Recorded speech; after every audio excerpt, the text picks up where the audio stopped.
Good evening friends, welcome to my channel bond builder consultant. आज एक बहुत बड़ा इंसिडेंट हुआ है हमारे कंट्री में, मेघालय हनीमून हॉरर किलिंग। तो हम उस पर आज डिस्कशन करेंगे और ये जानने की कोशिश करेंगे after knowing the sequence of events. ठीक है, हम उसमें अपना एनालिसिस करेंगे और हम ये सोचेंगे कि आज का जो यूथ है जो शादी करना चाहता है वो इस इंसिडेंट को लेके अपने मन में भय ना पाले, और उस डर को ख़त्म करने की कोशिश करने के लिए मैं आपको मेरे मेथड्स जो हैं वो सजेस्ट करूंगा और समझाऊंगा कि हम इस चीज़ को कैसे अवॉइड कर सकते हैं। तो इवेंट्स की टाइमलाइन कुछ इस तरीके की है कि सोनम और राजा, सोनम की उम्र 25 साल, राजा की उम्र 29 साल, दोनों शादी करते हैं 11 मई 2025 को। उसके बाद 8 या 10 दिन के बाद वो लोग हनीमून के लिए गुवाहाटी जाते हैं। गुवाहाटी से उन्हें शिलोंग मेघालय की तरफ जाना था और इसी मेरे ख्याल से 23 मई के आसपास ये डिस्कवरी होती है कि दोनों डिसअपेयर हो गए हैं। और आप लोगों ने वो एक सीसीटीवी फुटेज सोशल मीडिया पे वायरल देखा होगा जिसमें वो लोग आके स्कूटर पार्क करते हैं और उसी को डिसअपेयरेंस एविडेंस माना गया था। उसके बाद बहुत तगड़ा सर्च अभियान चलता है उनको ढूंढने के लिए। वहाँ पे एक चीज़ और कंफर्म करी थी, जब वो लोग ट्रैकिंग कर रहे थे वहाँ पे, तो एक गाइड था, उसने ये कंफर्म किया था कि ये दोनों किसी 3 हिंदी स्पीकिंग लोगों के साथ भी थे। ठीक है, फिर उसके बाद एक्सपेंसिव सर्च ऑपरेशन स्टार्ट किया गया। एसडीआरएफ एनडीआरएफ ने ढूंढा। तो 2 जून को जाके हमें ये पता चला है कि जो राजा है उसकी डिकम्पोज्ड बॉडी मिलती है पुलिस को। ठीक है, फिर उसका पोस्टमार्टम वगैरह होता है तो उसमें पता चलता है कि बहुत ही हैवी मशेटी वोंड्स थे, जिसका मतलब एक बहुत ही धारदार हथियार इस्तेमाल करा गया था उसको मारने के लिए। फिर और पुलिस सर्च वो करती है अपना ऑपरेशन। उसके बाद आज सोनम थी, उसने सरेंडर कर दिया, 9 जून को उसने सरेंडर किया है। और फिर उसके बाद उसने, पुलिस जो कह रही है उसमें ये कबूला है कि उसी ने उसकी हत्या करवाई थी। और जो हत्या करवाने में इन्वॉल्व थे 3 लोग, उनमें से एक सोनम का नोन था, एक्स लवर कह लो या जो भी कह लो, अभी जो रिपोर्ट्स आ रही हैं। और वो बंदा भी उसके भाई के यहाँ एक जॉब करता था, उसका भाई बिजनेसमैन है, वो बंदा उसके यहाँ जॉब करता था। तो उन दोनों का रिलेशंस पहले से थे। तो देखिए, ये इंसिडेंट अपने आप में बहुत से यंग लोग इंडिया में जो हैं उनके लिए बहुत ही खौफनाक टाइप का है। इस सबसे एक तरीके की लोगों के मन में दहशत बैठती है कि यार जब इतना ही अनट्रस्टवर्दी इन्वायरमेंट होता जा रहा है, और ख़ासकर अब ना मतलब इस तरीके से हो रहा है कि लड़कियों पे एक तरीके से बहुत ज़्यादा सवाल उठाने लगे हैं लोग कि अरे यार लड़कियां ऐसे कर देती हैं, लड़कियां वैसे कर देती हैं। तो हमें ना ये चीज़ को थोड़ा सा समझने की ज़रूरत है और हमें ये अंडरस्टैंडिंग लेनी पड़ेगी कि क्यों ये चीज़ें ऐसी हो रही हैं। ठीक है, सबसे पहली बात ये है, जो अब हमारा एनालिसिस होगा वो ये होगा कि कहाँ ये चीज़ें अवॉइड की जा सकती थी। देखिए, एक सबसे बड़ी प्रॉब्लम जो है, आज भी काफ़ी लड़कियां या लड़के अपने घर वालों की मर्ज़ी से शादी करते हैं। ठीक है, हो सकता है उनके ऊपर जोर भी हो, प्रेशर भी होता है, बड़े भाई का, पिताजी का, घर में और चाचा फूफा इतने सारे लोग होते हैं, तो इस प्रेशर में भी लोग शादी करते हैं। तो यही एक सबसे बड़ी दिक्कत है कि जिसकी शादी हो रही है उससे पूछा भी नहीं जा रहा है कि क्या वो तैयार भी है शादी के लिए, क्या वो करना भी चाहती है शादी या करना भी चाहता है शादी। ठीक है, तो इसी तरीके के हमने इंसिडेंसेस पहले भी देखे हैं जहाँ पे मतलब नहीं था मन और ज़बरदस्ती शादी कर दी। भाई कुछ लोग फिर भी अच्छा है कि चलो ठीक है तुमने छोड़ दिया, बाद में शादी के बाद छोड़ दिया, तुम्हारा नहीं था, क्लियर हो गया। लेकिन इस तरीके के जो सीरियस मर्डर अटैम्प्ट्स और लोगों को मार देना, ये एक बहुत ही नीचताई वाली हरकत है। हमें ये चीज़ समझनी पड़ेगी।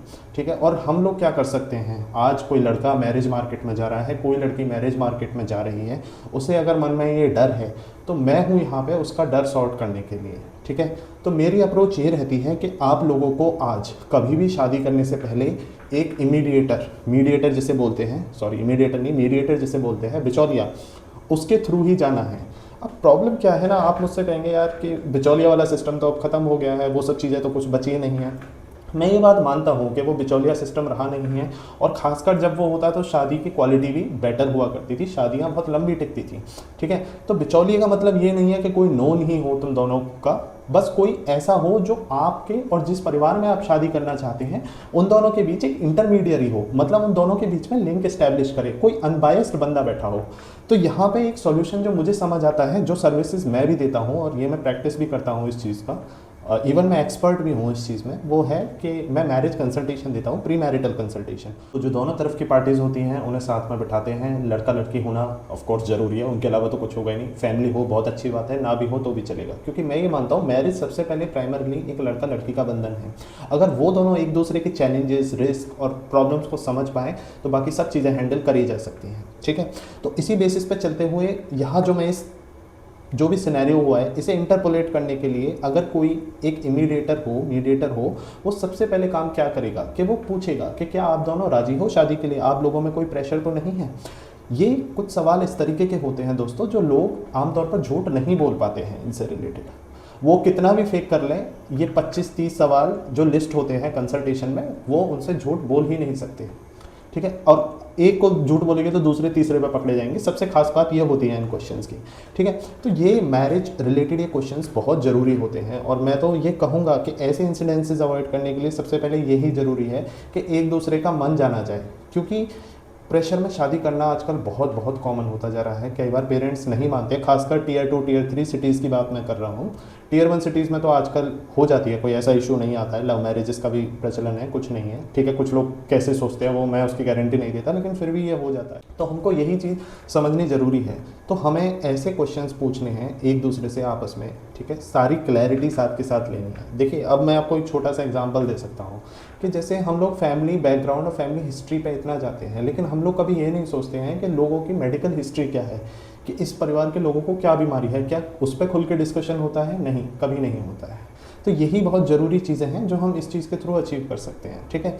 इस केस में भी अगर हम देखा जाए, मोटा मोटी ये चीज़ अवॉइड कर सकते थे अगर कॉन्फिडेंस में लेके किसी बंदे ने दोनों तरफ की पार्टी से पूछा होता, खासकर सोनम की तरफ से पूछा होता, तो कहीं ना कहीं वो बात खुलती कि क्या वो सही में शादी करना चाहती है, क्या उसका मन भी है कि बेचारी को प्रेशर में, बड़े भाई के प्रेशर या किसी प्रेशर में शादी करनी पड़ रही है। तो हमको ये चीज़ समझनी बहुत ज़रूरी है। अगर आप लोग ऐसे ही आजकल मैरिज मार्केट में, जैसे आप समझ रहे हो शादी.com और ये जितने .com रिलेटेड टू मैरिज थे, आज ये क्यों इंटरेस्ट वर्दी हैं, मतलब लोगों को भरोसा ही नहीं है इन पर, क्योंकि इस पर झूठ की बहुत भरमार है। सबसे बड़ा इशू तो यही है यार, कोई कुछ भी डाल देता है, अपना पैकेज 20 गुना बढ़ा के डाल देता है, अपने फादर की इनकम अपने पैकेज में डाल देता है, अपनी फैमिली इनकम पैकेज में डाल देता है, उसको बताता है ये फैमिली इनकम है, लेकिन वो सबको पता है कि मिलता घंटा है, कुछ नहीं मिलता है। जो लड़का कमाएगा वही मिलना है, वही लड़की का है। तो ये चीज़ें हमें सॉर्ट करने के लिए प्री मैरिटल कंसल्टेशन अप्रोच में जाना पड़ेगा। और एक चीज़ और मैं बोलूँगा, जैसे आजकल ठीक है, मतलब लोगों को अभी ये कंसल्टेशन वाला धीरे धीरे समझ आ रहा है, ये भी चीज़ पता चलेगी, लोग स्टार्ट करेंगे, ये सर्विस लेंगे। लेकिन सबसे पहले ये ज़रूरी है कि लड़का लड़की का कम्युनिकेशन होना बहुत ज़रूरी है। जहाँ भी आप लोगों को ये लगे कि घर वाले कोई भी ब्लॉकेज डालने की कोशिश कर रहे हैं, वहीं ये सबसे बड़ा रेड फ्लैग है। अगर आप किसी से शादी करने जा रहे हैं तो आपके लिए सबसे पहले ज़रूरी है कि उससे हर हाल में कम्युनिकेशन बेहतरीन से बेहतरीन इस्टेब्लिश करने की कोशिश करो, क्योंकि अगर आप कम्युनिकेशन ही नहीं करोगे तो आपको पता ही नहीं चलेगा सामने वाले के मन में क्या है।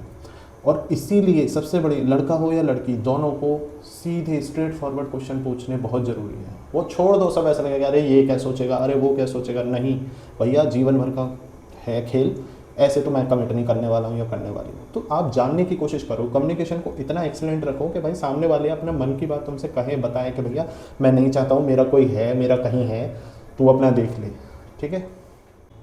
अब प्री मैरिटल कंसल्टेशन में एक बहुत बड़ा एस्पेक्ट आता है कि मैं भी एज अ कंसल्टेंट चेक करता हूँ कि क्या कपल में या जिन दोनों की शादी हो रही है, क्या उनमें एक इमोशनल कंपैटिबिलिटी है।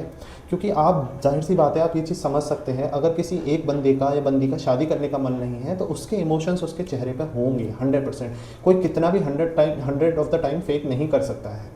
तो ये चीज़ एक एक्सपीरियंस कंसल्टेंट को बहुत समझने की ज़रूरत है, चेहरे के हाव भाव, और इनसे भी पता चलता है। अगर दोनों पार्टी आपके सामने बैठी हुई हैं तो आप ये वर्डिक्ट या डिसीजन दे सकते हो जो आपको समझ आ रहा है, ठीक है।